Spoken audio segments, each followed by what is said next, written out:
Mr. Henning, in an era when there are more and exploding opportunities for online learning, how does a bricks and mortar campus compete with that? Well, what we're finding in the research is that learning outcomes are probably best in a hybrid format, either in an face-to-face format or a hybrid format. And indeed, our market research, even with adult learners, is that adult learners do value some of that in-classroom experience. Online programs have grown dramatically, of course. We have some, we're maybe not as deep into online programs as other institutions, moving in that direction.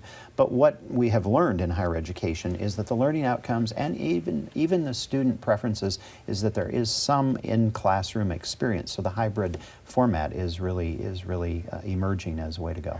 Mr. Putnam, in Iowa, if you're a high school student, you can take classes at a community college and not pay tuition because the school district pays it for you. How does your institution compete with that growing segment of Iowa high schoolers who are already amassing college credits? I mean, do your institutions need to start doing that as well? No, I don't think so. We do a few things within the Pella School District that help to teach certain courses. Computer science would be an example, where some of our faculty are involved.